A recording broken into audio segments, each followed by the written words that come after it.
guhamagarirwa kuba maso. On appelle à veiller. Amen. Amen.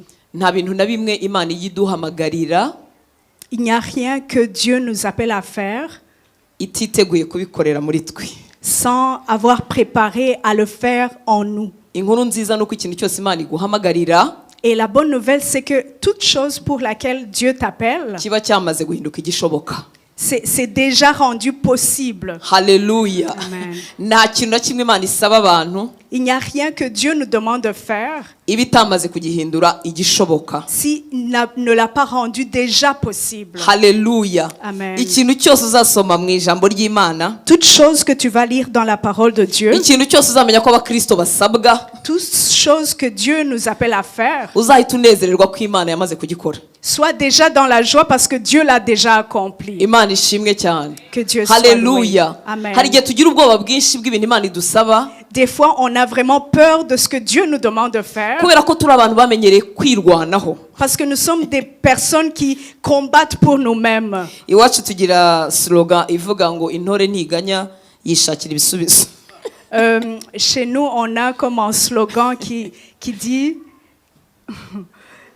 c'est quelqu'un en héros a des solutions déjà. Ahora ashaka ibisubizo n'ahantu bitari.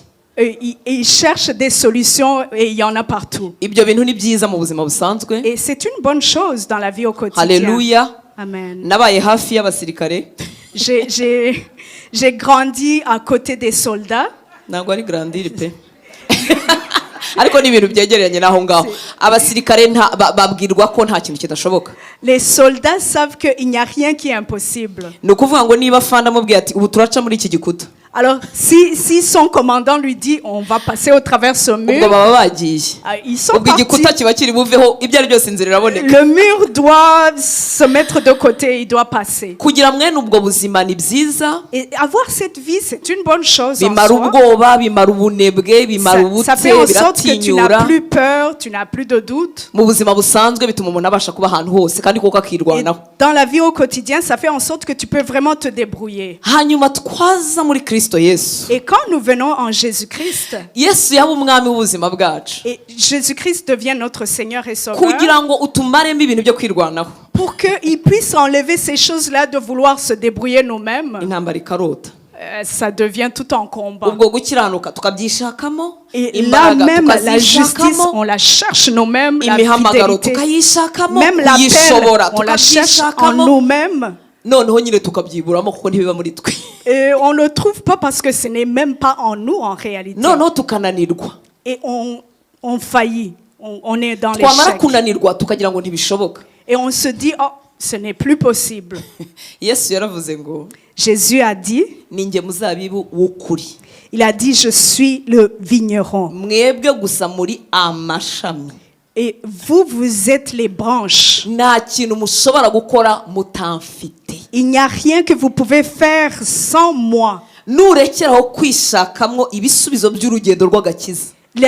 La minute que tu vas plus chercher les solutions pour aller de l'avant, Ibisubizo by'urugendo rwo mu gakiza. les solutions sur le chemin de la foi, Nurekeraho kubyishakamo. la minute que tu vas arrêter de les chercher en toi-même, Ukabwira umwuka wera uti nshoboza rero ibi bintu. et tu demandes au Saint-Esprit de te rendre capable, Uzoroherwa mu rugendo. ça va être facile pour toi. Uzoroherwa mu by'Imana iguhamagarira Ça va être très facile dans tout ce que le Seigneur t'appelle, en tout. Icyampa ukanyumva. Si tu peux au moins me comprendre. Niba hariho abantu barushye batagombaga kuruha n'abana b'Imana. S'il y a des personnes qui ne devraient même pas être fatiguées alors que dans Niba la hariho réalité ils abantu sont bababaye fatigués. kandi baruhiye muri uru rugendo batagombaga kuruha S'il y n'abana a des b'Imana. personnes qui sont épuisées, ce sont les enfants de Dieu. Ntabwo Yesu yigeze adusaba kwigirisha ikintu na kimwe tutari cyo tutabashije. Il n'y a rien que le Seigneur nous appelle à prétendre à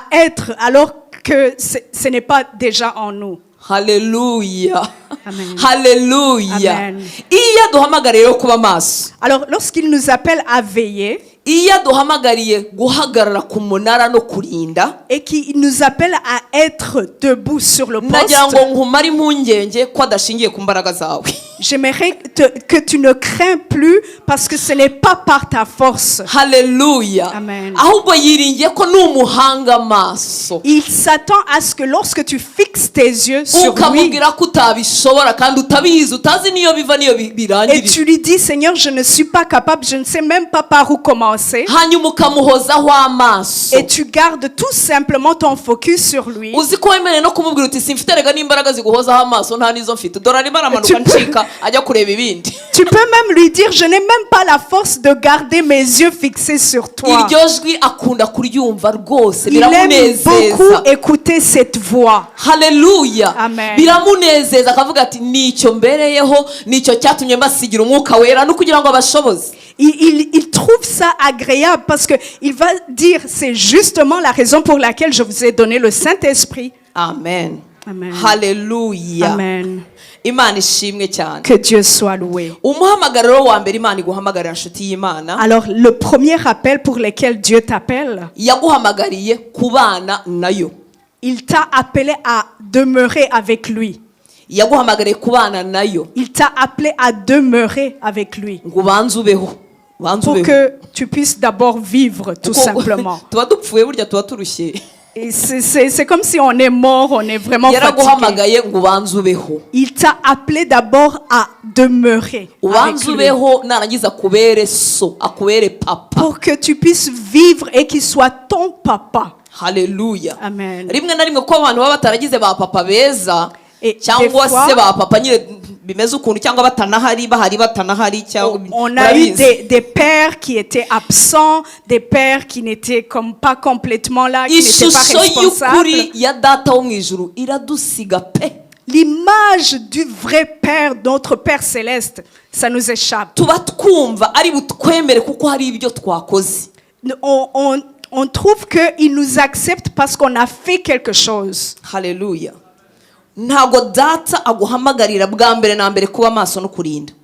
La première chose, Dieu ne t'appelle pas à veiller, à garder les yeux fixés. Nta n'ubwo aguhamagarira gusenga, aravuze ati none warabyishe burundu.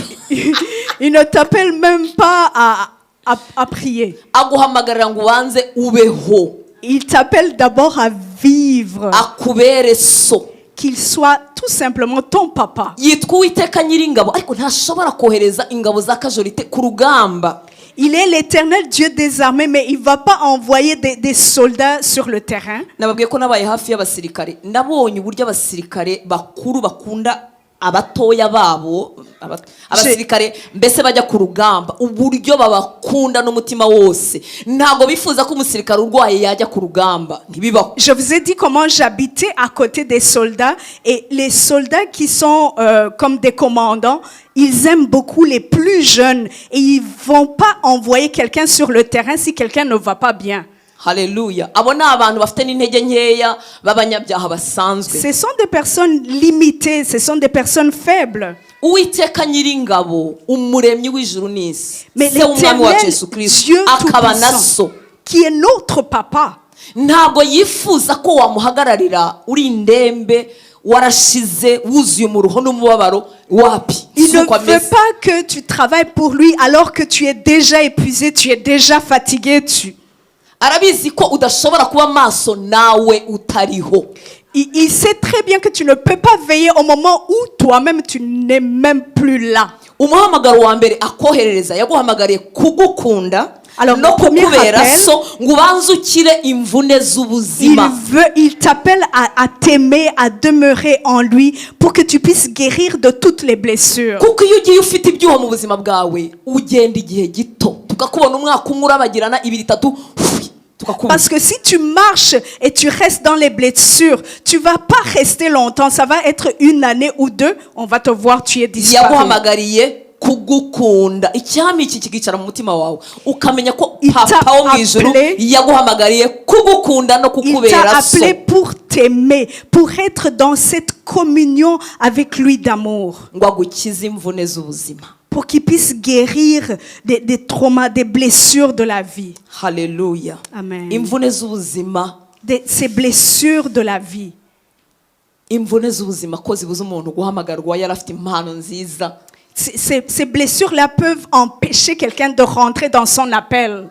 Data wo mu ijuru niwe wenyine utakurebera muri achievement mu byo twebwe abantu ku isi tuzakumenyera ku bikorwa niko tumeze. Notre Père Céleste, c'est pas quelqu'un qui va te regarder selon les accomplissements. Tuzagufata tukwitiranye n'ibikorwa byawe nuko bimeze. Nous, on va t'associer directement avec ce que tu fais déjà. Ariko data niwe muntu wenyine utaturebera muri achievement. Mais Dieu, c'est la seule personne qui ne va pas te regarder selon ce que tu as accompli. Hallelujah. Amen. Niyo mpamvu imibare ye rimwe na rimwe idusiga. C'est pour cela ces calculs, ça nous dépasse. Igihe kimwe yavuze ku mugore wari uje gutura mukanya twaturaga areba watuye makeya arangira avuga ngo niwe watuye menshi. Gusa ibyo bintu ntibicurane. Imaginez-vous, il a parlé de cette dame qui avait amené un peu d'argent et il a observé de loin, il a dit celle-là, elle a donné plus que les autres. Ubanza uruhuka umutima wawe. Alors sois rassuré d'abord dans ton cœur. Dis-toi, j'ai un père. Amaso ye ambaho. Et ses yeux sont sur moi. Amatwi ye aba kubyo nsaba. Ses oreilles m'écoutent ce que je lui dis. Iyo mvuze ngo amaso ye ambaho. Et quand je dis ses yeux sont sur moi. Ibaze ko hari umuntu wicaye utuvuga uti niko koko buriya amaso y'Imana bakuru rutanze. We yivanyemo. Il y a quelqu'un qui va dire, oh, c'est vrai, le regard de Dieu est sur Pasteur Hortense seulement, pas sur moi. Tel que je la vois là-bas, en tout cas, c'est sûr que le regard de Dieu est sur elle. Mais le regard de Dieu est sur toi. Il t'a appelé à t'aimer, à être ton père. Pour que tu puisses vraiment être inondé dans son amour. Hallelujah. Amen. Urwandiko rwa kabiri rw'Abikorinto, urwandiko rwa kabiri Pawulo yandikiye itorero ry'Ikorinto igice cya 6 17 na 18. Alors 2 Corinthiens chapitre 6 du verset 17 et 18. Yavuze ngo nuko muve hagati y'ababandi mwitandukanye ni kuwiteka avuga kandi ntimugakore ku kintu gihumanye nanjye nzabakira kandi nzababera so namwe muzambera abahungu n'abakobwa ni kuwiteka ushobora byose avuga. C'est pourquoi sortez du milieu d'eux et séparez-vous, dit le Seigneur. Ne touchez pas à ce qui est impur et je vous accueillerai. Je serai pour vous un père et vous serez pour moi des fils, des filles, dit le Seigneur Tout-Puissant. Lorsqu'il nous appelle à partir de la fosse de destruction, ce que nous pouvons appeler le monde, il nous appelle pour nous accueillir. Je vous accueillerai. Je serai pour vous un père et vous serez pour moi des fils et des filles, dit le Seigneur Tout-Puissant. No kugira umutima ureba ibyo Yesu areba utabanje kwicara mu kiruhuko cye mu buryo bwuzuye.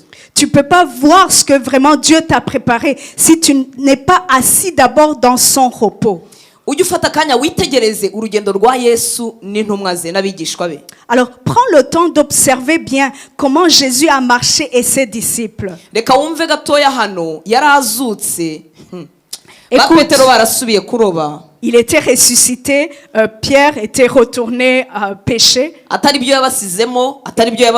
Et pourtant, ce n'est pas ça qu'il leur a ordonné de faire. Jean chapitre 21, verset 5. Nous allons lire 5 et verset 9.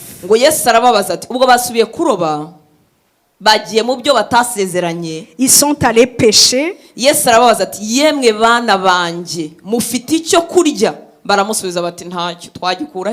Jésus leur dit, enfants, n'avez-vous rien à manger? Ils lui répondirent non.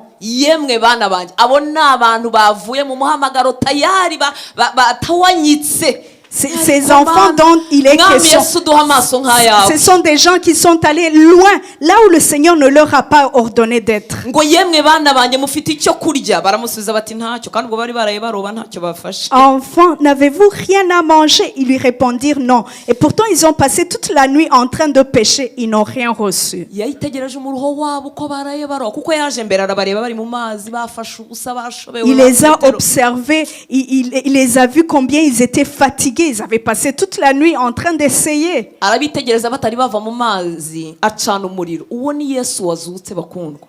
Et ce Jésus-là, c'est le Jésus qui est ressuscité. Il les a observés encore quand ils étaient dans les eaux. Acana umuriro abategura breakfast. Et il leur a préparé un petit déjeuner. Indushyi z'intumwa zasigaranye umurimo ngo kuzatwara ubutumwa ku isi yose. Imaginez-vous des disciples qui ont reçu la mission d'amener la bonne nouvelle partout dans le monde. Zasubiye kugira gute kuroba. Ils sont retournés tout simplement pêcher. Ngo bomotse imusozi ku murongo wa 9 bomotse imusozi babona umuriro w'amakara n'ifi zokejeho n'umutsima. Uwo ni Yesu wabatekeye. Lorsqu'ils furent descendus à terre, ils virent là des charbons allumés, du poisson dessus et du pain. Lorsque tu vas saisir l'amour de Jésus, tu ne regarderas même plus ailleurs. Imaginez-vous, il leur a dit ne péchez plus parce que vous allez pécher des hommes.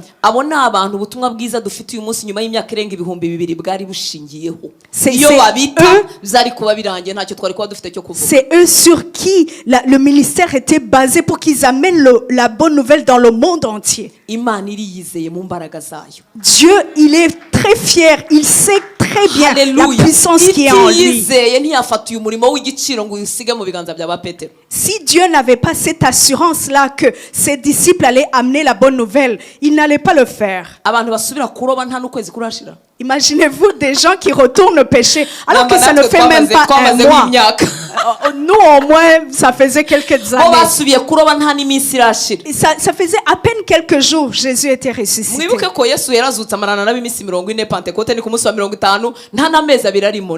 Vous vous rappelez que Jésus il a passé des jours avec eux avant Pentecôte. Je te souhaite vraiment de savoir, d'explorer la puissance de Dieu.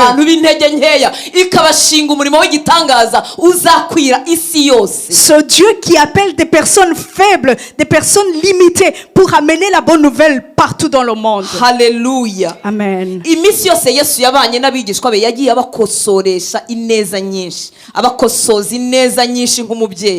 Toutes les fois que Jésus marchait avec les disciples, il les corrigeait avec amour. Il les corrigeait même dans les moindres petits détails.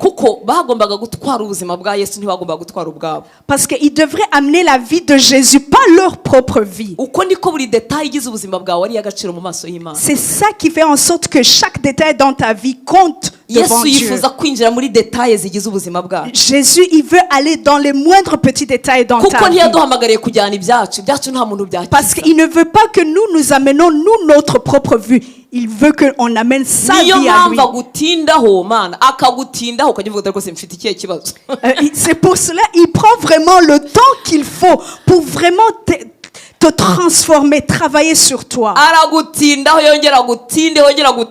va prendre tout le temps nécessaire pour vraiment te travailler, te forger. Parce que c'est vraiment beaucoup de travail de la tête aux pieds. Alléluia. Amen. Matthieu chapitre 22. 20 à partir du verset 20.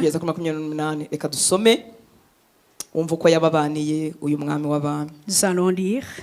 Maze nyina wa bene Zebedayo azana n'abana be aho ari.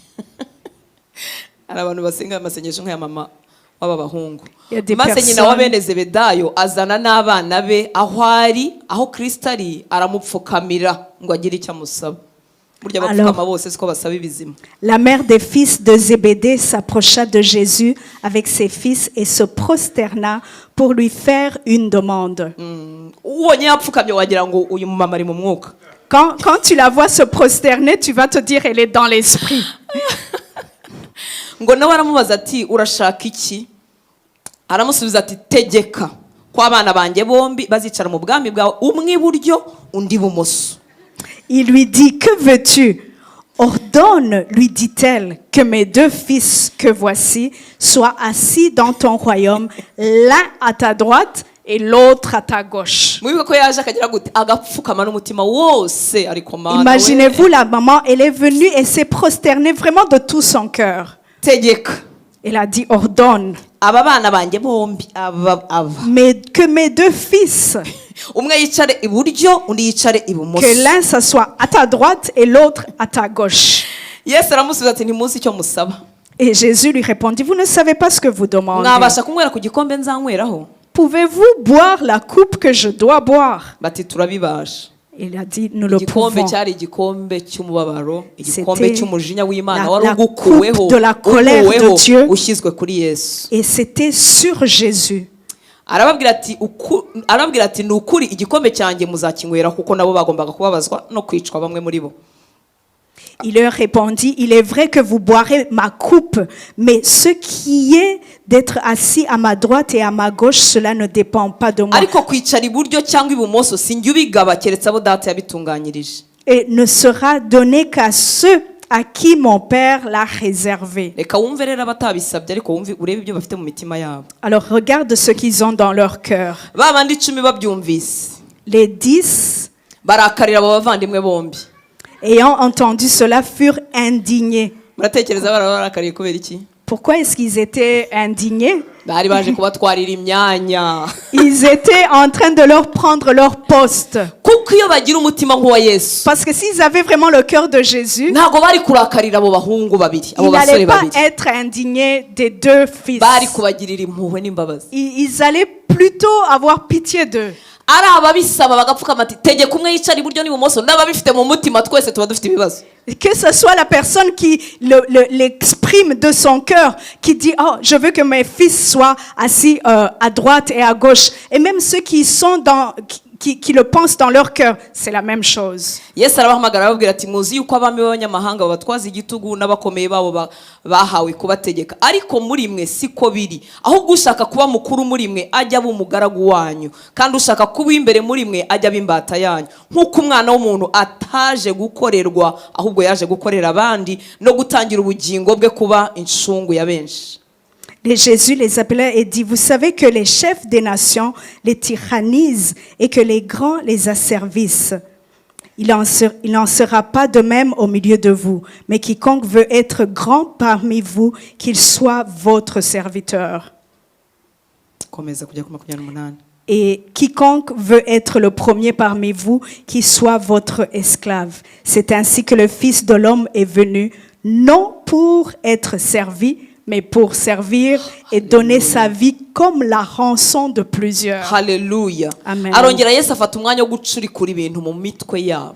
Alors Jésus a pris le temps vraiment de changer leur façon de penser. Mu mitwe yabo bazi uburyo abantu bo kwisi bakomeramo, kandi nabo bazi ko ari byo bazakoresha muri ubu bwami. Parce que eux, ils savent comment ça fonctionne dans le monde pour que quelqu'un soit grand. Arababwira ngo muri mwebwe muri ubu bwami turimo siko bigenda, ushaka kuba muri mukuru muri mwe akwiriye kuba ari umuntu ukorera abandi, ari umugaragu w'abandi. Et Jésus leur apprend que dans le royaume de Dieu, ce n'est pas de cette façon-là que ça fonctionne. Quelqu'un qui veut être grand doit être plutôt au service des autres. Arababwira ngo nk'uko umwana w'umuntu ataje gukorerwa ahubwo yaje gukorera abandi no gutangira ubugingo bwe kuba incungu ya benshi. C'est ainsi que le Fils de l'homme est venu, non pour être servi, mais pour servir et donner sa vie comme la rançon de plusieurs. Yashakaga kububakamo ubuzima we afite, ubuzima Yesu afite nibwo yashakaga ko bagira, ubuzima bwo kwitangira abandi. Il voulait bâtir cette vie que lui-même il avait en lui, cette vie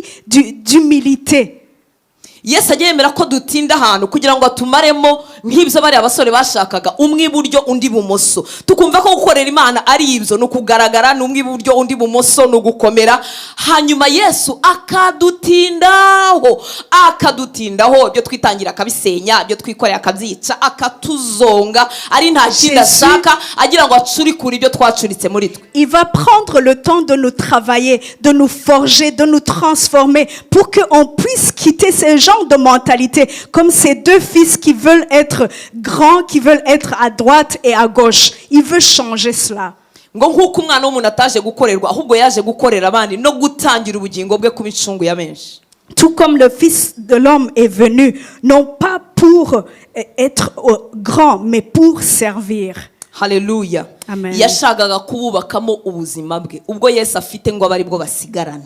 Il voulait bâtir sa propre vie à lui en eux. Nubwo basabaga imyanya, nusoma mu gitabo cy'ibyahishuwe uzasanga ngo hari inkingi 12 zanditseho amazina y'intumwa za Yesu. Tu vas trouver Haleluya. même N'ubundi imyanya barayifite. en Apocalypse, ils ont déjà ces places-là d'honneur. Haleluya. Amen. Byahishuwe 21:14, imyanya barayifite, natwe imyanya arayiduha, ariko ntiyifuza ko ari cyo kiba icy'imbere. Il ne veut pas que cela soit notre priorité, que nous puissions chercher à être grands dans le monde. Mu mirimo y'Imana duhamagarirwa, haleluya, akenshi dushaka kugenda nk'uko turi.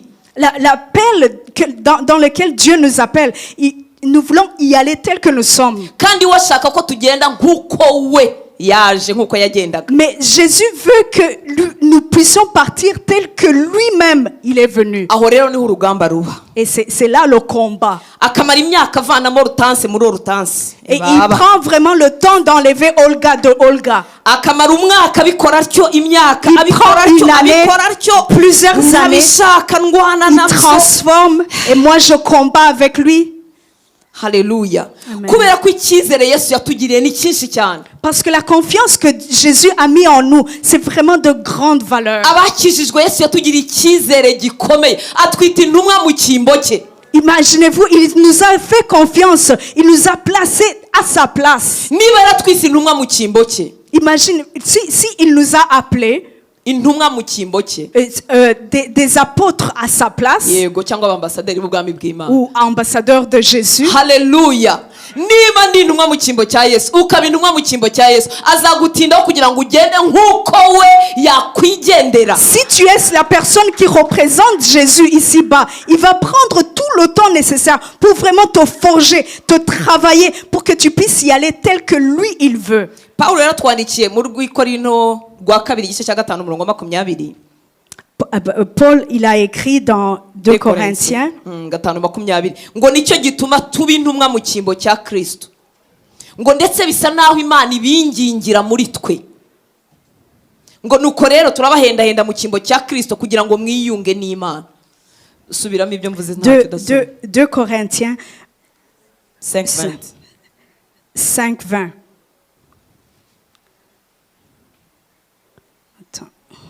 Subiramo ibyo mvuga ntacyo. Nicyo gituma C'est pour cela tuba intumwa nous sommes des apôtres mu cyimbo cya Kristo, à la place de Jésus. ndetse bisa naho Imana yinginga isi, yinginga abantu iciye muri twe. C'est comme Dieu fait en sorte qu'il appelle des gens au travers de nous. Haleluya. Ni wowe muntu Imana ifite kugira ngo ibashe kugera ku bandi bantu. C'est toi que Dieu a pour qu'il puisse atteindre les autres personnes. Imana ishimwe cyane. Que Dieu soit loué. Imana ishimwe cyane. Que Jésus soit loué. Haleluya. Amen. Iyo Imana intindaho, iyo Imana igutindaho, nta kibazo mufitanye, ahubwo uri ambasaderi w'ubwami bw'Imana. Ntabwo ambasaderi atwara agenda ze n'ibyo arota n'ibyo ashaka. Ntabwo yinjira mu gihugu iyo yoherejwe ngo ngo ronye ngo nkunda imirima, ngo nkunda ngo amazu. Ambasaderi yakira ubutumwa bw'umuyobozi w'igihugu cye akagenda akabukora nk'uko yabuhawe. Si Jésus prend le temps qu'il faut pour vraiment te forger, pour te travailler, c'est pour que tu sois cet ambassadeur-là. Parce qu'un ambassadeur dans le monde prend le temps de suivre les directives qu'il a reçues, de la même façon qu'on le fait avec Jésus. Ambassadeur ntabwo agira agenda ye. L'ambassadeur n'a pas son propre agenda. Akurikira agenda y'abamutumye. Il va suivre exactement l'agenda de personnes qui l'ont envoyé. Nta gahunda yagira. Il n'a pas son propre programme. Iwacu Rwanda hajya haba inama ihuza abo bantu nyine urwo rugero rwo hejuru. Il y a comme des réunions, des conférences. Iyi nama igeze njyamo niba rimwe mu mwaka bose baraza bakitaba bakaba muri iyo nama, ntabwo umuntu avuga ngo ufite ubukwe bw'umwana ngo urumva ngo twatangiye amashuri, oya baraza bakitaba. En mariage, j'ai ci et ça, ils vont être exactement là. Kandi igihugu cyabo ejo kivuze ngo dufunze ambassade ahangaha, ubwo nyine bifunze. Et si un pays dit, ils ont fermé, disons, les frontières, ils ont fermé. Icyamukumva icyizere cy'igitangaza Imana yagushyizeho. Si tu peux saisir et comprendre la confiance que Jésus a mis en toi. Haleluya. Amen. Ngo nicyo gituma tuba intumwa mu cyimbo cya Kristo, ndetse bisa naho Imana ibingingira muri twe. C'est pour cela Jésus, il veut qu'on soit des ambassadeurs à sa place. Imana yifuza ko waba akanwa kayo mu isi, ukaba amaboko ukaba ibirenge. Niyo mpamvu itakwihorera ngo ugende uko ushaka. Il veut que tu sois sa bouche, il veut que tu sois ses mains, il veut que tu le représentes efficacement ici-bas. Haleluya. Nanone Yesu amaze kuzuka muri Yohana igice cya 20. Alors dans Jean, lorsque Jésus était déjà ressuscité, igice cya 20:21 bari bikingiranye mu nzu kubera ubwoba, bafite ubwoba bw'abayuda kuko bari bishe umutware wabo nabo bendaga kubica. et ils allaient les tuer parce que eux aussi ils avaient tué. Hanyuma araza yinjira muri bo, imiryango ifunze, murabizi ko icyo gihe yacaga mu bikuta. Et il est rentré en eux. Yambaye umubiri w'ubwiza, araza ku 21 ngo aravuga ngo Yesu yongera kubabwira ati amahoro abe muri mwe, uko data yantumye niko nanjye mbatumye. Que la paix soit avec vous, je vous envoie tout comme mon Père m'a envoyé. Uko data yantumye, ngo ni Kristo wavugaga. C'est Jésus qui le dit. Uko data yantumye, Tout comme mon Père m'a envoyé. niko namwe mbatumye. C'est de la même façon que moi aussi je vous Arimo arabwira envoie. bande À qui est-ce qu'il est en train de ba parler? bagabo basubira kuroba mu minota ingahe. Il est en train de parler aux disciples qui sont retournés Uko pécher. data yantumye, Tout comme le Père m'a mu envoyé, kigero kimwe, de la même mu buryo façon, bumwe, dans la même mu dimension, gusigwa kumwe. dans le même dimension de l'onction. Haleluya. Amen. Yesu arimo yivuga ngo uko se yamutumye ngo niko natwe dutumye abantu buzuye intege nkeya nkatwe. Imaginez-vous des personnes tout faibles comme nous. Jésus, il dit, je vous envoie de la même façon que mon Père m'a envoyé. Babajwe nuko mwanze kubyumva. Je suis attristée parce que vous n'êtes pas en train de le Ntacyo saisir. bitwaye nanjye natinze kubyumva. Moi aussi, ça m'a pris du temps de le saisir. Haleluya. Amen. Ariko ubu sinaburamo n'umwe uri bubyumve tu. Au moins, il y aurait une personne au moins qui peut saisir Kuko cela. data yantumye, Tout comme mon Père m'a envoyé, mu gipimo kimwe mu buryo bumwe. Dans la Yesu même utarabanje façon, guca mu byaha no kunanirana no kwanga kwitaba. qui n'a Yesu pas ngo péché. wumviye se kuva ku ntangiriro kugeza ku il musozo. a obéi le Père du début jusqu'à la fin. Arangije areba ba bagabo buzuye intege nkeya aravuga ngo uko data yantumye ngewe ngo niko En namwe fin de mbatumye. compte, il dit à ces disciples-là qui sont faibles, il leur dit, de la même façon que mon Père m'a envoyé, de la même façon que je vous envoie aussi. Nongere ngaruke, niyo mpamvu rero agutindaho. Alors c'est pour cela, il prend le temps vraiment de te bâtir. Ugashaka kwicira aha akakubuza. Tu veux Ashaka passer kwicira par là? aha akakubuza. Il t'empêche. Tu veux aller là, il t'empêche. Kubera ko ntiwamugendera igihe cyose ukibayeho ku bwawe utabayeho ku bwe. Parce que tu ne peux pas travailler pour lui tant et aussi longtemps que tu ne vis pas pour lui. Kuki ndimo gutinda hano? Alors pourquoi est-ce que je m'attarde beaucoup là? Nuko igihe cyose nuzuye mu buzima bwanjye, ntuzuye mu buzima bwa Kristo. Parce que tant et aussi longtemps que je suis rempli de ma propre vie à moi, Nubwo nahagarara ku munara, même si je me tiens sur mon poste, amasengesho yanjye azaba ari amagambo. mes prières, ça sera juste des paroles vaines. Azaba ari amagambo. Ça sera juste des paroles Kuko vaines. sinzaba mfite agahinda nk'ako Yesu afitiye abantu. Parce que je n'aurai pas cette tristesse tout comme Jésus l'a en lui. Azaba ari amagambo. Ça sera juste des paroles. Ariko nantindaho, Mais quand Jésus va vraiment me hagira bâtir umutima nkuwe, et que je puisse avoir ce cœur que lui, il veut, hagira umutima nkuwe, que j'ai le cœur de Jésus, nzatangira kubabazwa n'abantu nk'uko nawe ababazwa nabo. je serai attristé par les personnes tout comme lui aussi il est attristé. Njya nserereza abadamu b'abinginzi. Alors je parle souvent à des femmes intercesseuses. Hari ubwo baba bingingira abagabo b'abasinzi, Il y sengera en a abasinzi qui bo mu mujyi wa intercèdent Kigali. pour leur mari qui Apana rero mari. Abagabo b'abasinzi bakure batari ababo.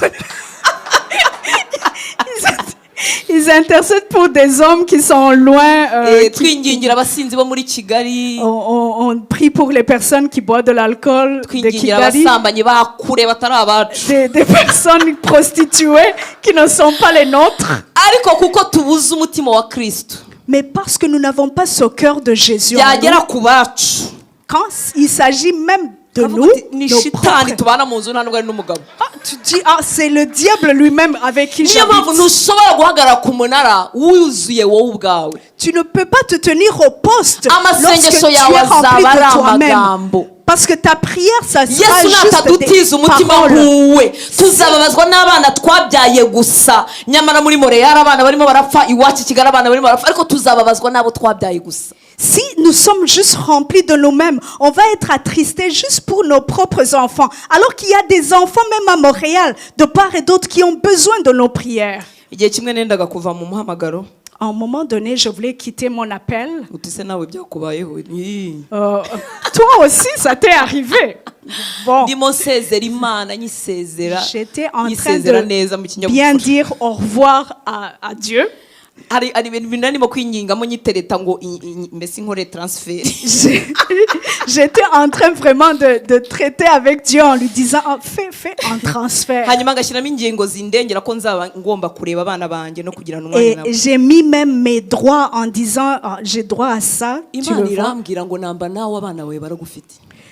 Dieu m'a dit, oh, au moins toi, tes enfants, tu les Mfite as avec abandi toi. bana ahangaha batagira ba se na ba nyina, simvuga batagira ba se na ba nyina bo mu mubiri bafite, ariko badafite umuntu n'umwe unabasengera, Jésus m'a montré que, en fait, il y a badafite des umuntu enfants. n'umwe ubibuka ngo ababwire iby'ubwami. Il y a des enfants qui ont des parents, si tu veux, qui sont là, mais il n'y a personne vraiment qui intercède pour eux. Reka tugaruke bakundwa. Est-ce que nous puissions revenir? Haleluya. Yesu aravuga ngo uko data yantumye niko nanjye mbatumye. Tout comme Dieu m'a envoyé, je vous envoie aussi. Ntiwamugendera ukiyuzuye. Tu ne peux pas servir Dieu tant et aussi longtemps que tu es rempli de toi-même. Ukibayeho ku bwawe ujya aho ushaka, Lorsque tu ugakora vis icyo pour toi-même, ushaka, quand tu fais ce que tu ukimuka igihe veux, ushakiye, tu déménages ukajya quand mu tu bintu veux, igihe ushakiye, ikindi gihe tu ukabivamo, vas dans des affaires telles que tu veux, uzabaho nyine ku bwawe. tu vas vivre juste pour toi-même. Pawulo yandikira Abafilipi, Paul, quand il écrivait aux hari ahantu Philippiens, yavuze hambabaza, il y a quelque part où il a écrit, ça m'a aravuga ngo triste. nabuze undi ntuma uzita ku byanyu neza nk'uko nakiyiziye, kuko bose basigaye bashaka ibyabo. Je n'ai pas trouvé quelqu'un qui peut vraiment se soucier des choses telles que moi je le souhaite. Agaruka kuri Timoteyo, ariko aravuga ngo ariko Timoteyo we murabizi ko yagendanye nanjye neza n'ibindi nk'ibyo. Et il est revenu, il a parlé de Timothée en disant, Timothée, au moins il a marché avec moi. Haleluya.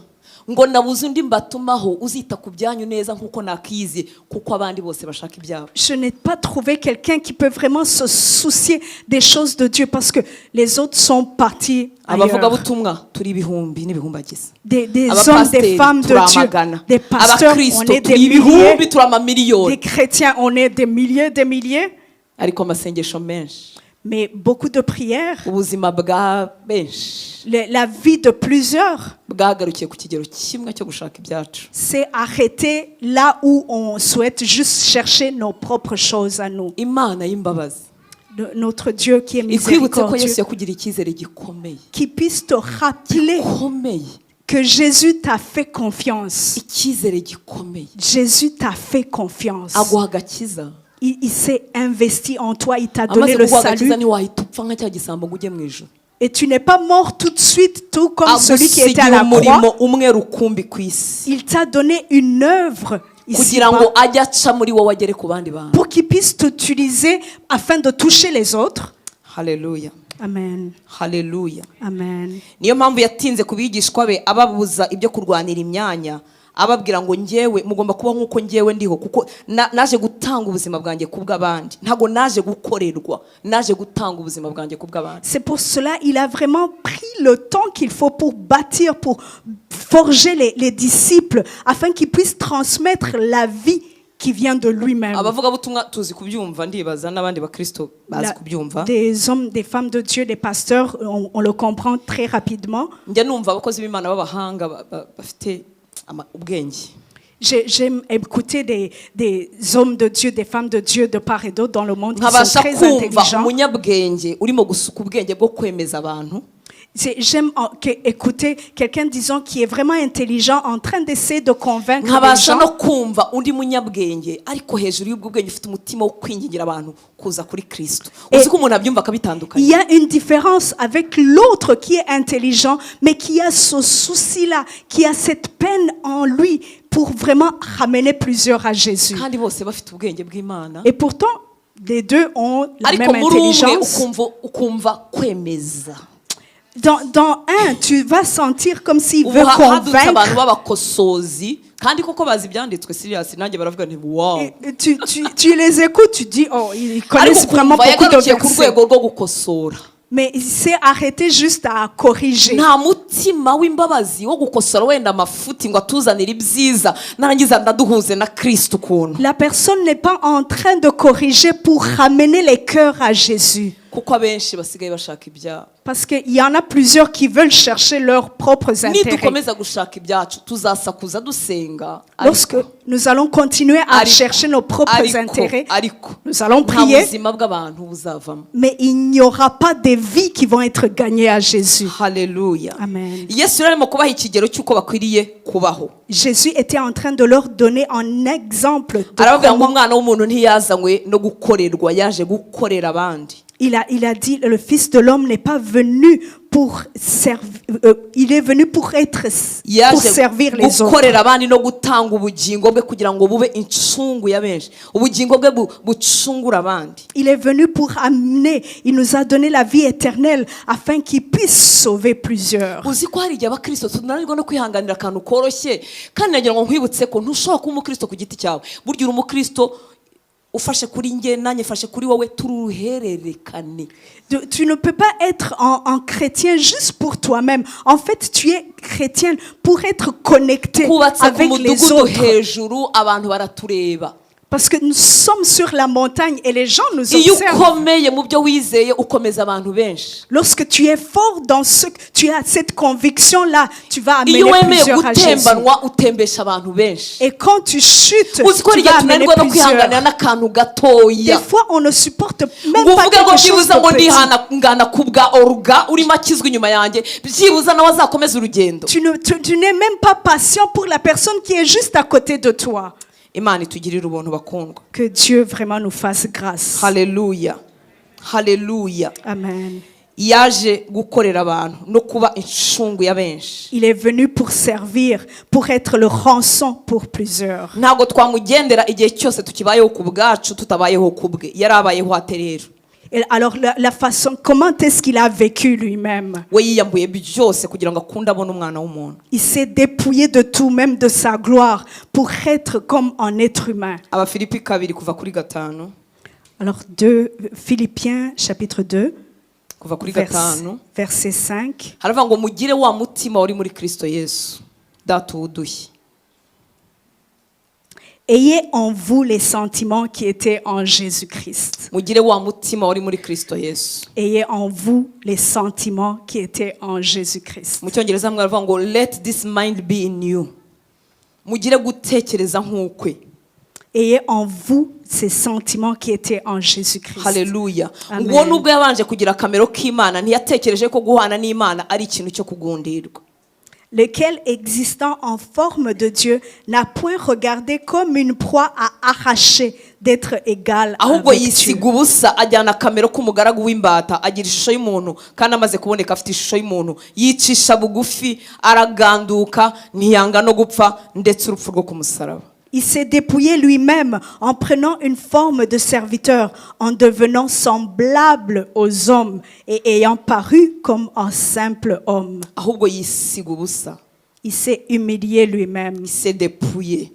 yiyambuye byose Il asiga s'est ubumana bwe dépouillé complètement. Il s'est dépouillé de sa gloire. ngo yicisha bugufi araganduka ntiyanga no gupfa ndetse urupfu rwo ku musaraba. Il se rendait obéissant jusqu'à la mort, même jusqu'à la mort de la croix. nicyo cyatumye Imana imushyira hejuru cyane ikamuha izina risumba ayandi mazina yose. C'est pourquoi Dieu aussi l'a souverainement élevé et lui a donné le nom qui est au-dessus de tout nom. ngo kugira ngo amavi yose apfukame mu izina rya Yesu, ari ay'ibyo mu ijuru cyangwa ay'ibyo mu isi cyangwa ay'ibyo munsi y'isi, Afin qu'au nom de Jésus, tout genou fléchisse dans les cieux, sur la terre et sous la terre. kandi indimi zose zihamye ko Yesu Kristo ari Uwiteka, ngo Imana Data wa twese ihimbazwe. Et que toute langue confesse que Jésus-Christ est Seigneur à la gloire de Dieu le Père. Haleluya, Amen. haleluya. Amen. Muri ubu bwami bwa Data, Alors dans le royaume de Dieu, kugira ngo gusenga kwacu kugira umumaro, pour que notre prière soit efficace, kugira ngo imirimo dukora igire umumaro mu bwami pour que bw'Imana, notre œuvre soit efficace, bibe bitoya ariko bigire uwo bikiza, même si ce serait petit, mais que ça puisse bibe guérir au moins binini se quelqu'un, ariko bikiza abantu. pour que ça puisse vraiment être efficace pour plusieurs. Haleluya. Nuko natwe twitoza kubaho nk'uko Yesu yabayeho. C'est que nous aussi, nous puissions être transformés pour être comme Jésus-Christ. Amen. Imikorere ye isa nk'aho icuramye ugereranyije n'iyi si. La façon de faire de Dieu, c'est comme, ça peut nous paraître bizarre. Iyo twemeye gupfa muri twe Lorsque nibwo nous- tuvamo benshi. Nous acceptons de mourir en nous-mêmes. C'est là où nous puissions porter beaucoup de fruits. Iyo twemeye gupfa muri twe nibwo tuvamo benshi. Lorsque nous acceptons de mourir en nous-mêmes, c'est là où nous amenons plusieurs à Jésus. Kandi gupfa kuri twe birabiha, Et mourir en nous-mêmes, c'est pas facile. biraryana, C'est vraiment dur. biraza bikambuza ibyo nishakiraga, Et ça m'empêche d'avoir ce que moi je veux, mes intérêts. bikica imigambi yanjye, Ça enlève mes plans en moi. bikantera kubaho nk'umuntu utagira ubwenge kandi mufite. Ça fait en sorte que je suis comme une personne qui est stupide. Ni ukuri. Kubera ko nta ngamba ugira. Parce que tu n'as pas vraiment quelque chose sur lequel t'appuyer. Ntago nkubwira ngo ntugire ingamba, ntupange, ntusevinge, uzabigerageza uko uzabishobora. Je ne suis pas en train de te dire de ne pas économiser, de ne pas avoir un plan, de ne pas avoir des objectifs. Ariko intambara dufite kenshi no mu mirimo y'Imana, Mais la plupart des fois, les batailles que nous avons, même dans l'appel de Dieu, nuko tuzirikanywe n'ibyo twagezeho. c'est parce que nous sommes vraiment attachés à ce que nous avons vécu. Ariko okay. Ariko ubundi turi amaronko y'Imana, turi abayo. Mais nous appartenons à Jésus. Iyo ikintu ari icyawe, Lorsque quelque chose est à toi, iyo ushatse ugitereka aha. quand tu veux, tu le mets Mu ici. gitondo kindi washaka ukakijyana aha. Une autre matinée, tu peux le mettre là-bas. Washaka ukagishyira inyuma, Ou bien tu peux le mettre washaka même derrière. ukakigarura imbere. Ou tu peux l'amener devant. Ariko ubwo buzima kuko bugoye, Mais parce que cette vie est difficile, kandi twaba turi abantu bakunda ibintu kurungura uko ejo bizagenda ngo tube turi sure ko tuzaba turi amahoro, ariko mais parce que nous voulons contrôler même ce qui est dans l'avenir, bigatuma tutaba abantu boroheye Imana kudukoresha. nous ne sommes plus flexibles pour que Dieu puisse nous utiliser.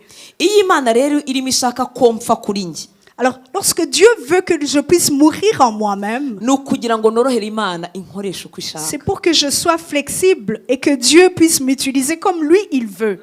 Haleluya, Amen. haleluya. Amen. Umuntu yambaye gants, gloves, Lorsque, disons, tu portes un gant, icyo tubona ni gants, on voit juste le gant, ariko ukuboko kwamwe imbere niko kuyikoresha. mais quand tu réalises bien, c'est en fait la main à l'intérieur qui utilise le gant. Ntabwo gants ivunika, Le gant n'a pas à fournir d'efforts. nta mipangu yigira, ntabwo ivuga ngo rero ngo ndashaka gukora hariya. Le gant n'a pas à avoir un plan, un agenda. Iyo wemeye gupfa ku byo ushaka, Lorsque tu meurs en toi-même, wemeye gusigara umeze nk'aho ntacyo ugira kereka icyo yaguhaye, et tu veux vraiment rester de la façon que iyo lui, wemeye il veut, kurekeraho ubuzima bwo kwirwanaho no kwirwariza no kwishakashakira, lorsque tu arrêtes toute tendance à vouloir te débrouiller, à vouloir fournir tes propres efforts, uzaba uw'umumaro mu bwami bw'Imana. tu vas être utile dans le royaume de Dieu. Yaravuze muri Yohana 12:24, Il a dit dans Jean 12, verset 24, yari amaze kuvuga ku by'urupfu rwe, kwambika ubwiza, ngo ni ugupfa no kuzuka. il avait parlé de sa mort, de sa aravuga ngo résurrection. ni ukuri ndababwira yuko iyo akabuto k'ishaka kataguye hasi ngo gapfe kagumaho konyine ariko iyo gapfuye kera imbuto nyinshi. En vérité, je vous le dis, si le grain de blé qui est tombé en terre ne meurt, il reste seul. Mais s'il meurt, il porte beaucoup de fruits. Haleluya. Amen. Data araduhamagarira kuba maso no gusenga. Dieu nous appelle à veiller et à prier. Ariko niba hari ikintu cyinshi kiri ku isi n'amasengesho. Mais s'il y a quelque chose vraiment qui est là, qui en tout temps, c'est la prière. Amasengesho. Les prières. Abasaba nka wa mama w'abahungu. C'est comme la maman des 2 fils. Abarimo bahirika ba nyirasenge, abahirika abapasiteri babo, Ceux abahirika qui ababosi sont babo, en train d'anéantir les plans de la belle-mère ou abarimo batwika abagore babatwariye abagabo. ceux qui sont en train d'anéantir ceux qui prennent leur mari. Kandi disi n'abari abagore batwaye abagabo nabo burya Yesu ashaka ko bakizwa. Et pourtant, les femmes qui Ariko prennent ntushobora les kubagirira maris des imbabazi autres, udafite umutima wa Kristo. Jésus veut les sauver aussi. Amasengesho y'abana b'Imana benshi kuko twanze gupfa ndimo nakomeza ngatunga urutoki hari kugira ngo Pa- niho dupfira. Amasengesho y'abana b'Imana benshi kuko twanze gupfa ameze nk'uburozi. C'est comme si c'est de la sorcellerie, les prières que nous Yuzuye montons à Dieu. kwikunda, C'est rempli de l'égoïsme. yuzuye kutagira imbabazi. S'il n'y a plus de miséricorde, Imana y'imbabazi tuyisabe kuko iradushaka, Dieu iradukeneye. qui est Tuyisabe ngo miséricordieux. turakwinginze uduhe umutima wawe. Dieu, donne-nous le cœur qui est en toi. Haleluya. Amen.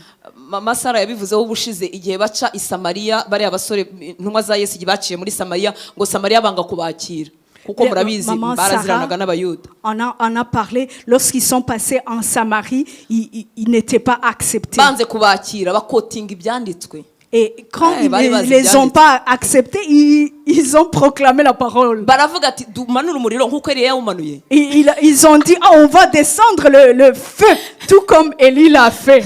Tumanure umuriro nk'uko Eliya yawumanuye tubatwike. Nous pouvons faire descendre le feu pour qu'ils puissent le brûler. Yesu arababwira ngo ntago muzi umwuka ubakoresha. Jésus, il leur a dit, vous savez même pas quel esprit vous anime. Umwana w'umuntu ntago yaje kwica yaje gukiza. Parce que le Fils de l'homme n'est pas venu pour détruire, mais il est venu pour sauver. Uko tungana turi benshi cyane. Nous sommes nombreux ici. Tugize umutima wa Kristo. Si nous pouvons avoir le cœur de Christ, Twatabaza Imana, Imana ikadutabara. nous implorerons le ciel, nous implorerons Dieu et Dieu va sauver. Twinginga buriya ni ukuri hasenga umutima ntihasenga umuntu. Vraiment, lorsque nous prions, en fait, nous prions avec notre cœur. Nkunda gusenga nanjye ngasakuza nkazamura n'ijwi nkanatinda.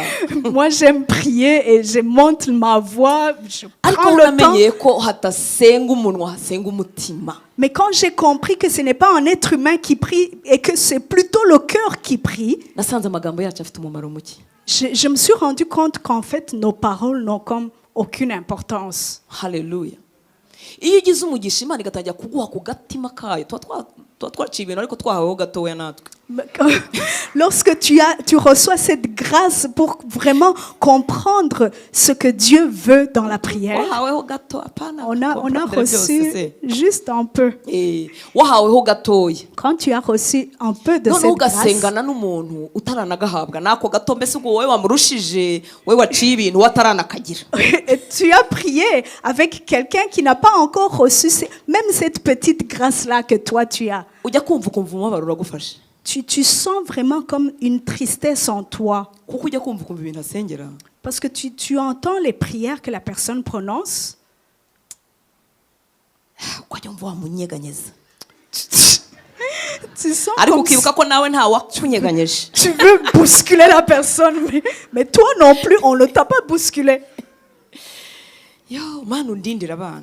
Oh Seigneur, garde mes enfants. Nagira ngo ubwire ko n'abapfumu n'abarozi barasenga ngo Imana ibarindire abana. Et même les sorciers aussi, ils prient de la même façon. Abarindira abagabo, abarindire business. Ibyo ni ibintu bya Dieu garde leur business, Dieu garde leur mari. ariko ugasanga gusaba umutima wa Kristo kubaye guke, kwingingira abakizwa bibaye bike. kandi ubwo turi intumwa mu cyimbo cya Kristo. Ngaho namwe Implorer nimundebe ubu Dieu yaratwizeye pour qu'il nous atugira intumwa mu transforme. cyimbo cye. Dieu Reka pour qu'il nous data se transforme. nkutega amatwi yumva amasengesho azamuka muri twe. Si Dieu Za peut ntumwa mu écouter cyimbo cye. nos prières que nous prononçons, est-ce que nous disons, Dieu, donne-moi le cœur qui était en Jésus? Za ntumwa mu cyimbo cye. Les disciples qui étaient à la place Data de se Jésus. nkutega amatwi yumva ibyo dusenga. Imagine si Dieu écoute vraiment ces Akavuga ati aba ni abantu prières. nohereje muri Montréal Ce sont ces gens vraiment que j'ai envoyés à Montréal kugira ngo bazavuge ubutumwa bwiza muri pour Montréal. qu'ils puissent envoyer la bonne nouvelle à Montréal. Bazavuga ubutumwa bwiza muri numvise ta mutayivuga muri Olawa. Ako muteye ubwoba. J'ai compris que Ottawa, vous ne prononcez pas le temps, c'est Orawa. Ubwo data ni abantu yohereje Ce sont des personnes que Dieu a envoyées. abohereza aho hantu kugira ngo bahamubere. Ayiwe. Dieu les a envoyés pour qu'ils soient vraiment là pour lui, Kugira ngo bahamubere. pour qu'il le représente, Kugira ngo bahamubere. pour qu'il le représente, Kugira ngo bababazwe n'ibimubabaje. pour qu'il soit attristé par les choses qui attristent Dieu.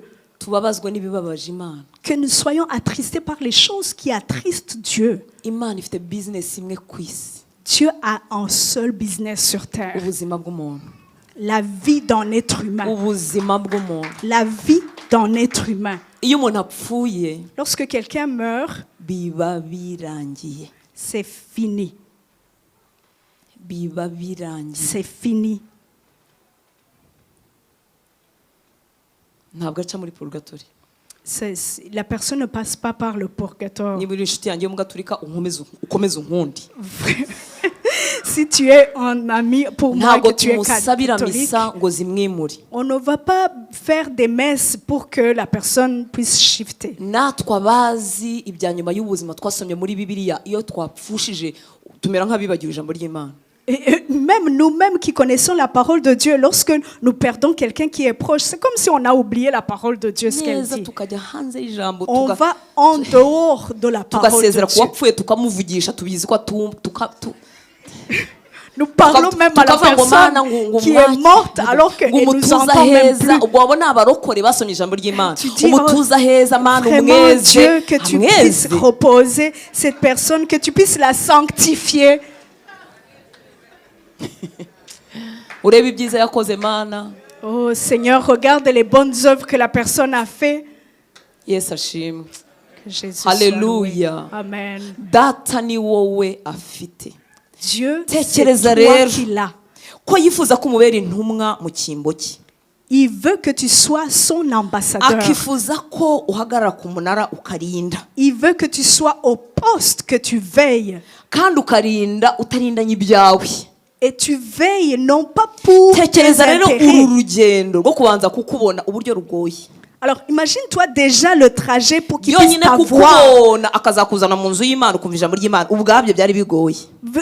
Juste même t'amener dans la maison de Dieu, c'était tout un problème. Yarangiza agafata umwanya wo kunkoramo umurimo gusenya rutanze n'ibyo akunda gusenya ibyo ararikira gusenya Alors Dieu prend le temps vraiment qu'il faut pour détruire, pour enlever tout ce qui est à moi. amambisiyo ye yo gukomera Les ambitions de devenir grand.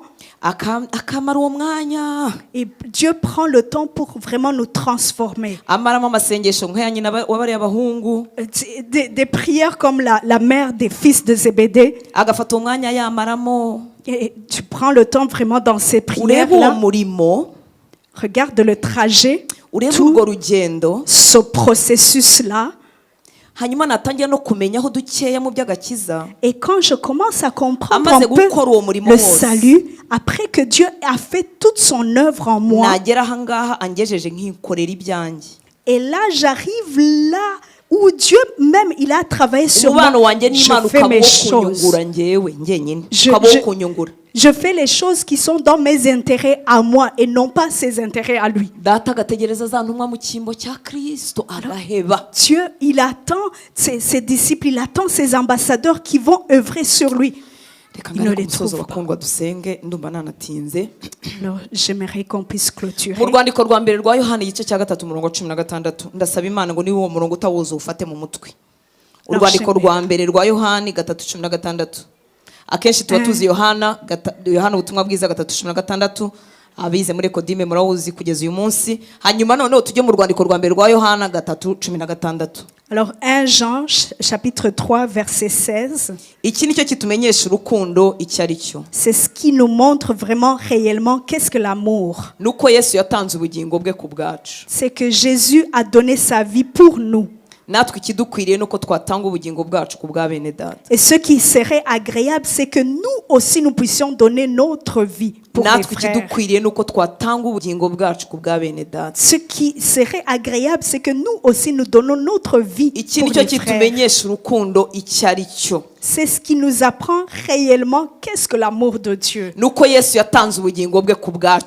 C'est que Jésus a donné sa vie pour nous. Natwe ikidukwiriye Et nous aussi, abo ngabo yahaye ubugingo bwe les personnes à qui il a donné la vie éternelle, aribo batwebwe, c'est toi et ngo moi. natwe ikidukwiriye nuko twatanga ubugingo bwacu ku bwa bene data. Ce qui serait agréable, c'est que nous aussi nous donnons notre vie pour les frères. Haleluya. Amen. Ntashaka ko tubikora nk'abakora umurimo.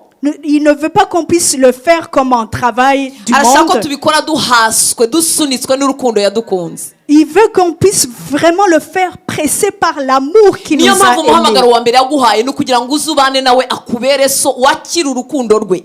C'est pourquoi le premier appel, c'est pour que tu puisses vraiment demeurer dans son amour. Kuko nutakira urukundo rwa Kristo ntabwo uzabasha kuba uwo yifuza kuba we. Parce que si tu ne reçois pas vraiment véritablement l'amour de Christ en toi, tu ne pourras pas la vivre. Utarakira byuzuye ngo umenye agaciro nicyo Yesu yatanze ku bwawe. Si tu ne vis pas, si tu n'as pas reçu cet amour de Jésus-Christ pleinement, que tu puisses comprendre ce que Jésus a fait pour toi, Ntabwo byashoboka ko watanga ubugingo bwawe ku bw'abandi. tu ne pourras pas donner ta vie à tes frères. Haleluya. Amen. Gutanga ubugingo bwacu ntabwo twenda gupfa ngo twebwe tujye ku musaraba. Donner notre vie, ça ne veut pas dire qu'on aille à la croix, Ariko kugira ngo tube dufite ubutumwa bwiza uyu munsi tuvuga. mais pour qu'on puisse avoir la bonne nouvelle aujourd'hui, Nuko hari abantu bemeye kubipfira no kubihagararamo babigumamo none uyu munsi dufite ubutumwa bwiza. c'est parce qu'il y a des personnes qui se sont sacrifiées, qui ont donné leur vie afin qu'aujourd'hui nous soyons là. Iyi Bibiliya utitaho kugira ngo tube tuyifite hari abantu bapfuye. Il y a cette Bible, pour que nous puissions l'avoir dans nos mains, il y a des gens qui sont morts. 100%. Haleluya. Paulo yabwiye Timoteyo aramubwira ngo ibyo wanyumvanye imbere y'abahamya benshi uzabibwira abandi bantu bo kwizerwa bazashobora kubibwira abandi. Paul l'a bien dit, il en a parlé à Timothée. Il a dit, ce que tu m'as entendu dire, ce que tu m'as vu faire, fais-le pour les autres. Nituguma mu buzima bwo kwirebaho. Et lorsque nous allons continuer juste à nous regarder nous-mêmes, Haleluya. Nidukomeza kwanga gupfa kuri kamere zacu Et si no nous kwihutira continuons kwishyira ibiganza by'Imana ngo akore umurimo muri twebwe adukize ibyaha adukize ubwoba bw'ubuzima, ni bande bazagendera ubwami bw'Imana? si nous ne voulons pas mourir en nous-mêmes, si nous ne voulons pas abandonner tout ce qui est peur, alors qu'est-ce qui va se passer? Uko isi irimo icura umwijima Lorsque le monde est en train niko d'être abantu bahinyura assombri, iki gitabo. c'est obscur, les gens sont en train de Abanyabwenge mettre de côté. bariyegeranya kugira ngo berekane ko ari inkuru z'abantu. Les intelligents, ils se rassemblent en disant, oh, c'est juste l'intelligence Ariko des ikintu gens. cyonyine kidahinyuka ni ubuzima bw'umuntu bwahindutse. Mais la seule chose qui ne peut pas être changée, c'est quelqu'un qui est transformé. Ntabwo wahakana icyo Yesu yakoze mu buzima bwanjye. Tu ne peux pas vraiment mettre de côté ce que Jésus a fait en toi. Haleluya. Amen. Haleluya. Amen. Niba hakana ibingibi ko ari ibintu by'abantu begeranyije ntibashobora guhakana impinduka nzi neza ko zakoretse mu buzima bwanjye. Même si ils vont pas accepter ce qui est écrit dans la parole de Dieu, ils ne peuvent pas omettre les transformations que Dieu est en train de faire dans ma vie. Niyo mpamvu bakundwa kwishyira Imana kugira ngo dukire ibyaha birihutirwa. Alors, le fait de vraiment s'humilier devant Dieu, d'abandonner nos péchés, c'est la priorité. Kwishyira Imana ngo tubashe gukira imigozi y'ibyaha birihutirwa. S'approcher de Dieu et vraiment demeurer en lui, abandonner nos péchés, c'est ça la priorité. Kugira ngo twuzure amahoro Yesu atanga. Pour que nous puissions vraiment être remplis de la paix que Jésus nous Ariko donne. kubera kubaho ku bwawe barakureba bagasanga uhangayitse nk'uko nabo bahangayitse. Mais le problème, ils t'observent et ils voient que tu vis tout comme eux. Ubwoba bw'ubuzima ufite nibwo bafite. La peur de la Dukanuye vie, amaso nk'uko bayakanuye. tu as les mêmes soucis comme eux, les mêmes inquiétudes comme eux. kwishyira Imana tukuzurwa na Kristo mais birihutirwa. s'approcher de Dieu, Nicyo ressembler à kintu cyonyine Jésus. gishobora gutambuka mu bihe byose. C'est ça qui est vraiment notre priorité avant toute autre chose. Ibyo si idini, si titre, C'est si pas cyo la nicyo, religion, si cyo nitwa, c'est pas le si aho poste, mbarizwa, c'est pas le n'ubuzima titre. bwa Kristo muri C'est njye. la vie au quotidien, c'est un lifestyle. Haleluya. Nitwuzurwamo n'ubuzima bwa Kristo tuzaba benshi, tuzaba ingabo za Kristo zishobora guhagarara noneho ku munara zikingingira abandi. Lorsque nous allons être remplis de la vie de Jésus, nous allons nous tenir sur le poste et veiller pour les autres. Nta kintu kibiha nk'umuntu ugukangurira gukurikira Kristo nawe atamukurikira. S'il y a quelque chose vraiment qui est pénible, c'est de faire quelque chose avec quelqu'un qui ne veut pas vraiment suivre Jésus. Gukangurirwa, Euh, kubwirizwa, prêcher, gutumirwa mu idini ryawe, être invité dans la religion, n'umuntu ukubwira ibya Yesu nawe atamukurikira. avec quelqu'un qui te dit de Jésus, mais tu ne vois même pas Jésus dans la personne. Haleluya. Nta kintu kibiha nkabyo. C'est triste. Umuntu akicarana nawe muri ofisi akajya gutumira mu idini rye nawe nta Kristo ugaragara muri we. C'est la personne qui Nta est, rukundo, disons, un nta- collègue de nta- travail, t'invite à l'église, mais tu ne vois même pas Jésus dans la Yuzuye personne. ubuhutu n'ubututsi se nino birahaba. La personne est remplie de discrimination. Hutu, Yuzuye Tutsi. gukunda ibintu, La personne est remplie de l'amour du monde. anyuzamo agakoresha inzaratsi. Ntabwo nari nzi ko no muri Canada mugira inzaratsi. Yesu Kristo. Inzaratsi ni inzaratsi nyine. Ntabwo ziba mu Cyongereza zihurira. Mu Gifaransa.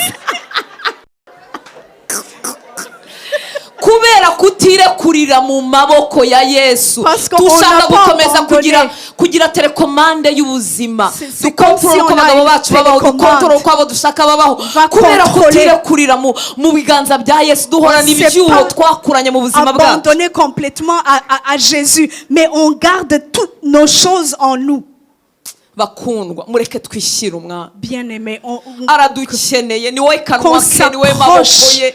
C'est vraiment lui Akeneye notre paix. kukuzuza ubuzima bwe ngo Il veut wumve te ikiruhuko remplir. cy'ukuri. Il veut te Ikiruhuko remplir de cy'ukuri. lui-même, de Ikiruhuko sa vie. cy'ukuri. Pour Ube que tu puisses utarushanwa rentrer dans le n'abapasiteri repos. bagenzi bawe, Que utarushanwa tu ne sois pas dans la compétition. utarushanwa n'umuntu n'umwe uba amahoro masa. Que tu ne sois pas dans la jalousie ou la compétition, mais que tu sois dans la paix de Jésus. Umwanditsi w'Abaheburayo hari ahantu yavuze aravuga ngo twari dukwiye kwigira imbere tukava mu by'ubwana ngo ariko nibagiye ukuntu havuga neza ko havuga ngo iby'umubatizo, kwihana imirimo ipfuye n'ibindi nk'ibyo ngibyo ngo ariko Imana nibishaka tuzabigarukaho. Nagira ngo mubwire ko hari ibindi bintu by'Imana dukwiriye kuvuga bitari ukwihana. Au-delà du baptême, au-delà de la confession, qu'on doit vraiment se soucier, qui sont des priorités. Mureke twihute ibyo kwihana imirimo ipfuye tubirangize tujye no mu bikurikiyeho. Que nous puissions quitter la base, la fondation, mais que nous puissions aller de l'autre côté. Ntabwo amagambo data avuga gusa ari uvuga ngo muve mu busambanyi, muve mu businzi, ngo mureke kwangana. Si ibyo byonyine dufitiye. C'est Ibyo bintu pas biri juste hasi. abandonner Ngo mutange amafaranga, ngo ibyo bintu Donnez votre dîme, biraciriritse. vos offrandes,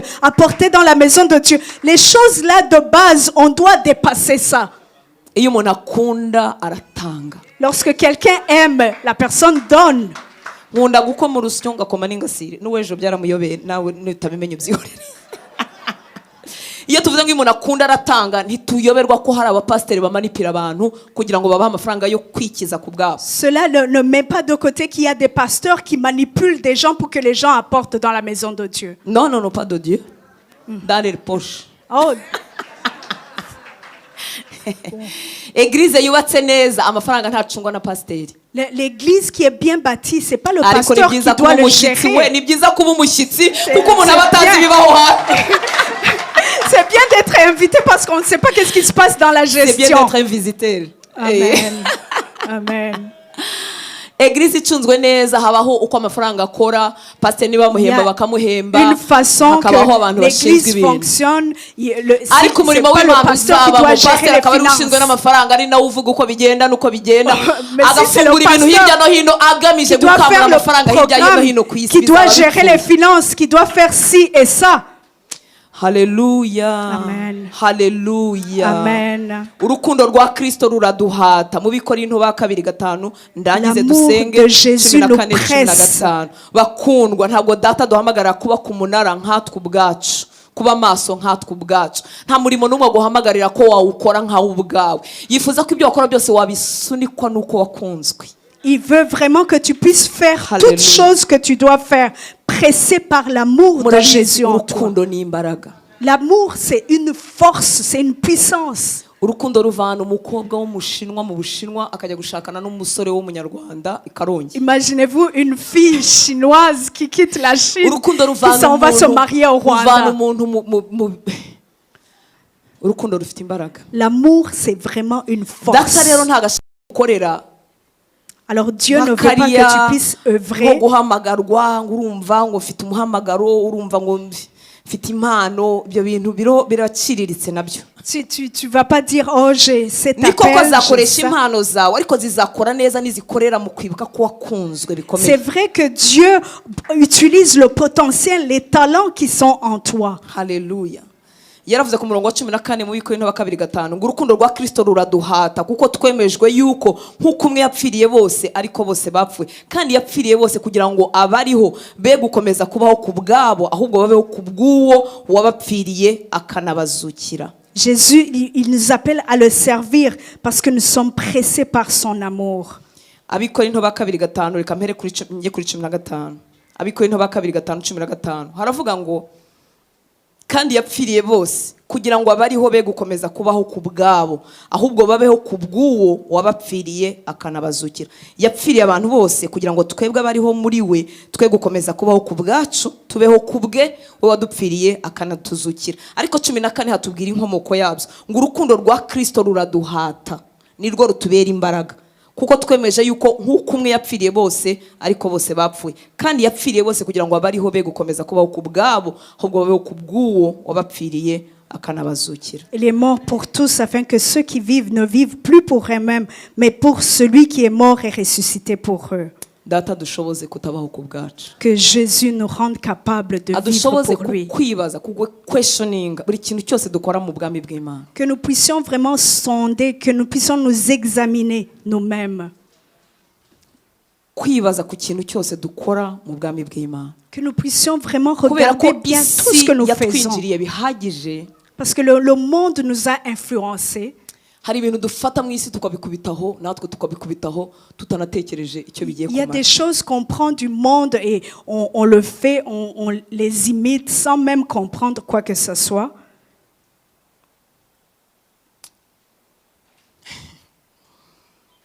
Ubushize ahantu hamwe nari ngiye kubwiriza bankoreye affiche bakoze affiche nyine nka ziriya. Dernièrement, il y a un endroit où je suis allée, ils ont fait une affiche un peu comme ici. Noneho bakora affiche ngo ni njye wari main speaker. Et ils ont fait l'affiche comme si c'est moi qui allais vraiment parler. Baramfata Comme main. banshyira hejuru. Et ils m'ont mis au-dessus. Abandi bavuga ubutumwa bajya munsi yanjye nemeze nk'umuntu bicariye. Les autres serviteurs étaient comme en dessous de moi, comme si moi je suis au-dessus d'eux. Mani ishimwe ko ndimo kubavuga ari abantu b'inshuti zanjye. Je suis en train d'en parler, mais ce sont des amis. Ndababwira ishyano riraguye. Et je leur ai dit en tout cas non. Ni duterura ibintu tutabitinzeho. Ntabwo ari uko babikoranye n'umutima mubi cyangwa Ils n'ont ariko kuko pas fait ibintu pour bipfuye faire du byuzuye mu mal. maso n'amatwi yacu turabifata tubikubitaho tutazi impamvu yabyo. On fait les choses, N'urugero on imite. nitangiye ubu hari ibindi nanze kunegura. J'ai juste donné cet exemple-là Nitangira urwo seulement. rwanjye. C'est cet Ariko exemple-là. isi yaratwinjiriye mureke dufata akanya ko kujya kwibaza impamvu ya buri kintu dukora mu bwami bw'Imana. Le Ese monde bitwaye est nde, entré en nous. bigaragaje nde, bihetse nde, bihetse iki? Tout ce que nous faisons, tout ce que nous reflétons, prenons le temps de s'arrêter et se demander qu'est-ce que ça montre, qui est-ce que ça reflète, qui est derrière ce que je suis en train de faire, qu'est-ce qui me motive. Kuko nta kintu cya hortense n'iki kimwe cyakiza umuntu. Parce qu'il n'y a rien de moi qui peut vraiment sauver quelqu'un. Maze kubimenya nararuhutse. Lorsque j'ai vraiment compris et saisi cela, je suis entrée dans le repos. Haleluya. Amen. Namenye ko nubwo nasakuza gute ntashobora gukiza ubugingo bw'umuntu. J'ai compris que même si je parle à haute voix, que je parle fort, je ne peux pas sauver qui que ce soit. Hanyuma binkiza imvune z'umurimo. Et là, je me suis reposée même dans l'œuvre de Dieu. Haleluya. Amen. yohana umubatiza yaravuze ngo njyewe ndi umuranga gusa. Jean-Baptiste, il a dit, moi je suis juste celui qui montre le chemin. Haleluya. Ndi umuranga utunga agatoki. Je suis celui qui montre le chemin. Uwo mvuga niwe ukwiriye gukuzwa. Celui dont je parle, c'est celui-là qui est grand, plus grand que moi. Haleluya. Arababwira ati njyewe ibintu mbashije no kubatirisha amazi gusa.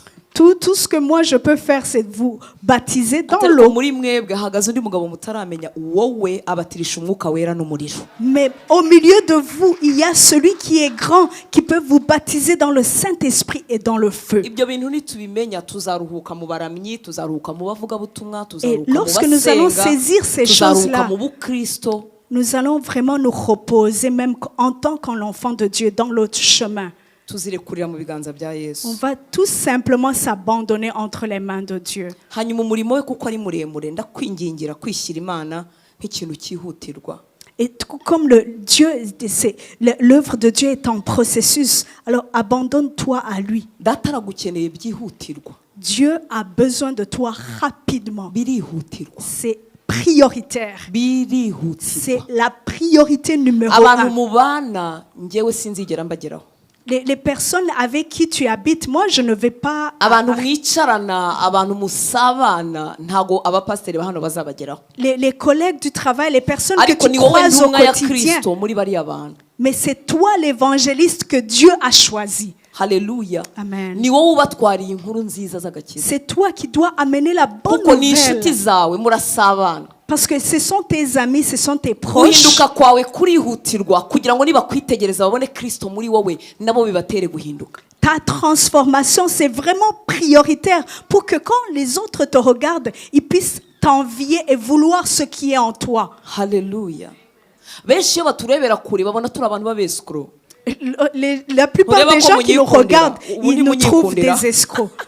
Uko munyikundira hari abandi bandebera kure bakabona ndi umwesikoro ndimo nshaka amafaranga y'abantu. Niko kuri. Tout comme vous, vous pouvez m'aimer, mais il y en a d'autres qui me regardent de loin, qui me voient Baravuga comme ngo une escroc. pasiteri b'abesikoro. Ah, c'est des Ariko pasteurs wowe des escrocs. wicarana nawe mu ishuri, wicarana nawe Mais toi, muri tu coffee shop, t'assois ubana nawe, à wowe uri muri l'école, bugenzi au we. travail, tu es vraiment son Yesu ami aradukeneye proche. bakundwa. Jésus We a kureba besoin intege de nke nous. zawe mwishyire erega niwe Ne udutunganya. regarde pas tes faiblesses, amène-toi, Mwishyire abandonne-toi à mwemerere lui. utinde mu ijambo rye ugaruke mu bihe byo gusenga Sois ube mu dans nzu la y'Imana parole de Dieu. akora umurimo muri wowe Sois dans n'ubundi la si wowe prière wikiza pour lui akwambika permettre ibye de akuzuza faire, imbaraga ze hanyuma umubere intumwa aho ngaho qu'il aho puisse hantu. faire son œuvre à toi, en toi. Permets-lui de faire son œuvre en toi. Uko umuntu uzi apfuye ujye wibaza ngo buriya agiye he. Chaque fois que tu vas enterrer une personne, pose-toi la question, où est-ce que la personne part? Ikindi wibaze ngo ese ubwo apfuye njyewe ni ryari. Et chaque fois que tu vois quelqu'un mourir, pose-toi la question, Tumeze moi nk'abantu c'est pour bafite quand? igihe kirekire C'est kandi comme si ntituzi igihe tuzavira muri iyi si. nous, on est éternel, mais pourtant, Ese nzahagarara imbere y'intebe y'Imana ntwaye minyago ki. qu'est-ce que je vais amener devant l'éternel Dieu lorsqu'il va m'appeler auprès de lui? Ubuntu bwose Imana yaduhaye, imbabazi yatugiriye, amahirwe grâce, yatwongeye, impano La y'ubuzima. miséricorde, le don de la vie qu'il nous a donné. Iyo mbyibutse iyo ndimo kumanuka esikariye ndavuga Mana dore amavi yanjye arakora ndimo ndagenda n'amaguru yanjye. Lorsque je suis en train de descendre des escaliers, je me dis, oh Seigneur, mes jambes, mes genoux fonctionnent bien, il n'y a rien. Narakijijwe sinahita mpfa ngo ngende nk'ukuwe mu muriro. Imana inyongera iminsi yo kubaho. Dieu kugira ngo nyikore. m'a ajouté encore, il m'a donné le salut, mais il m'a donné des jours à vivre. Ibintu byose ufite burya Imana yabiguhere kugira ngo biyikorere. Tout ce que tu as en ugatumira toi, abaturanyi tu bakaza kureba peux ibiryo byiza préparer à batetse manger ukababwira et Yesu. inviter les gens pour que tu puisses leur parler de Jésus au moment où vous partagez. Impano y'urukundo nta muntu yanga niyo mutavuga Le basha don kuhuza de ururimi l'amour. nta muntu yanga. Il n'y a personne qui peut refuser cela, peu importe qui dans le monde. Reka twe kurara hano